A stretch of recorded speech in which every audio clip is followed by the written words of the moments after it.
ఈ వీడియో చూస్తున్న ప్రతి ఒక్క దేవుని బిడ్డకైతే వందనాలు తెలియపరుచుకుంటున్నానండి. మరి మనం షార్ట్ వీడియో అయితే చేసాం గదా! కానుక గురించి. కానుక ఎందుకిస్తున్నామో మరి మనకు తెలుసు. ప్రెజెంట్ ఇప్పుడు సేవకులేమంటున్నారో మరి అదైతే మీ ముందుకు చెప్పాలని నేనైతే అనుకుంటున్నానండి. మీ ముందుకు తెలియపరచాలని నేనైతే అనుకుంటున్నాను. అయితే సేవకులు ఏమంటున్నారు? కానుక మనం ఎందుకిస్తున్నామో మనకు తెలుసు. అయితే సేవకులేమంటున్నారు? బైబిల్ మనకేం చెప్తుంది? ఇది మనము ఆలోచించవలసిన విషయమండి. మరి సేవకులు బైబిల్‌లో ఉన్న వాటిని చెప్తున్నారా? వారి యొక్క సొంత మాటలు చెప్తున్నారా? అంటే మరి ఇది నేను రీసెంట్‌గా వినడం అయితే జరిగిందండి. మరి చాలా రోజుల నుంచి చెప్పడం అయితే జరుగుతుంది. ఆ యొక్క సేవకుడు ఇలాగంటున్నాడు, ఇలాగన్నాడు కానుకల గురించి అని చెప్పడం అయితే జరుగుతుంది. అయితే నేను వినకుండా మరి చెప్తే బాగోదు గదా! అన్న ఆలోచనతో అది నిజం కాదేమో, వీరే ఏదో కల్పించి చెప్తున్నారేమో అని నేనైతే అనుకున్నాను. అయితే రీసెంట్‌గా 2 రోజులవుతుందండి.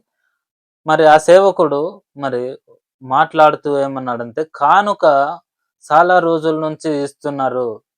ఆ! మీరు రూపాయలే వేస్తున్నారు. కానీ ఎప్పటినుంచో రూపాయలే వేస్తున్నారు. ఒకప్పుడు రూ. 10 ఉంటే గనక రూ. 10 మరి రూపాయి తీసుకొచ్చి మార్చి వేసేవాళ్ళు మీరు" అని చెప్పడం అయితే జరుగుతుంది. ఎందుకిలా చెప్తున్నాడంటే, మరి ఆ సేవకుడు మరి కానుకలు మాకు వస్తే, కానుక వీరు ఎక్కువ వేశారంటే, మాకు జీతాలనేది పెరుగుతది. మాకు అంటే కానుక రాబడి ఎక్కువొస్తదని ఇలాగంటున్నారండి. అయితే బైబిల్ మనకేం చెప్తుంది? కొత్త నిబంధనలో ఏమని చెప్తుంది? యేసుక్రీస్తు వాళ్ళు మరి ఎక్కడైనా ప్రస్తావించారా? ఈ రోజుల్లో సేవకులని మనం చూసినట్లయితే ఏది మానేసారండి. కనికరమును, న్ న్యాయమును, కనికరమును, విశ్వాసమును విడిచిపెట్టారు.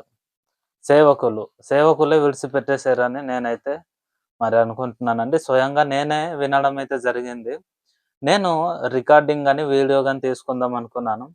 అయితే ఎందుకులే అనేసి కొద్దిగా వీడియో రూపంలో తెలియపరిస్తే బావుంటదన్న కారణంగా నేనైతే మరి తీసుకోలేదండి. మరి ఇలాగా ఏం చెప్తున్నారు అంటే, ఈ వాక్యము చూపించి క్రైస్తవులకి మీరిలా ఉన్నారు. న్యాయమును విడిచిపెట్టేస్తున్నారు. హ్మ్. విశ్వాసంని విడిచిపెట్టేస్తున్నారు. మీరు ఎంత డబ్బులు కానుక ఇచ్చినా కూడా మరి యేసు ప్రభువాళ్ళు దేవుడు అంగీకరించాడు అని వాక్యం ఉన్నది ఉన్నట్టు చూపించి, ఆ సేవకుడు మాట్లాడుంటే బావుండవలసింది. అయితే వాక్యం చూపించట్లేదు. ఎందుకు చూపించట్లేదో మరి నాకైతే తెలియట్లేదు. అయితే మరి యేసుక్రీస్తు ప్రభు మరి మత్తయి సువార్తలో మరి ఏం తెలియపరిచారంటే మత్తయి సువార్త 23, 23 అండి. అయ్యో!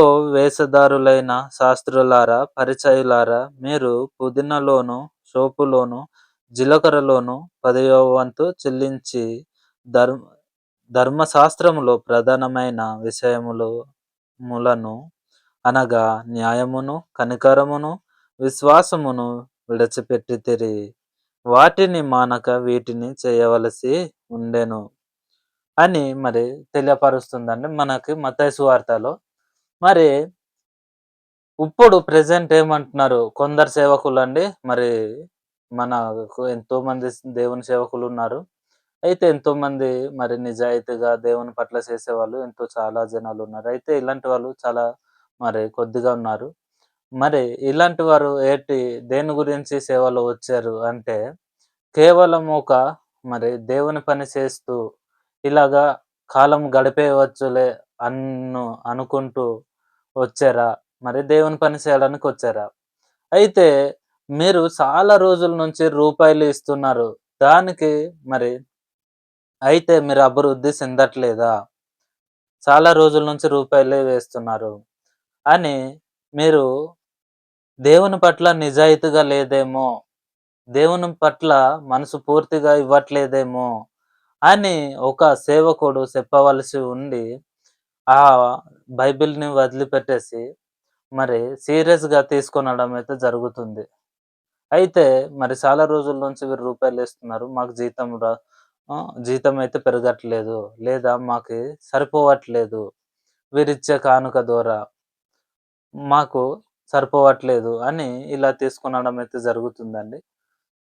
మరి కు మత్ ఎంతో మరి అన్యులైతే మరి ఎంతో జనాలు ఆహ్, కానుకలు ద్వారా దోచుకుంటున్నారు. పాస్టర్‌లు దోచుకుంటున్నారు. సేవకులు దోచుకుంటున్నారు అని మరి అన్యులైతే మరి వాళ్ళకి నచ్చినట్టుగా చెప్పుకుంటూ ఎళ్ళిపోతున్నారు. ఇలాగా ఒక పక్క అన్యులు ఆహ్, పాస్టర్‌ల గురించి మరి వీరు దోసుకుంటున్నారు, సేవకులు దోసుకుంటున్నారు, పాస్టర్‌లు దోసుకుంటున్నారు అని సేవకులు ఒక పక్క ఎగతాళి చేస్తుంటే, ఒక పక్క నవ్వుతుంటే, ఇలాంటి పాస్టర్‌లేమో మీరు రూపాయలే వేస్తున్నారింకా. మీకు సిగ్గు లేదా? అన్నట్టు ఇలా మాట్లాడుతున్నారండి. అన్నట్టు కాదు. నిజ మరి నిజంగానే మాట్లాడుతున్నారు. ఇలాగా ఉన్నారండి మన క్రైస్తవ్యంలో మరి సేవకులైతే. మరి ఈ సేవకుడు మరి ఉద్దేశ్యం ఏంటో తెలియదు. మరి ఒకప్పుడు ఈ వీడియో చూసి ఏమైనా మరి మారతాడేమో! లేదు అనుకుంటే నెక్స్ట్ మళ్ళీ ఒకప్పుడు ఇలాగ నేను విన్నా ఒకప్పుడు ఎవరైనా చెప్పినా అతనితో మరి మాట్లాడి మీ ముందుకైతే తీసుకొస్తానని నేనైతే అనుకుంటున్నానండి.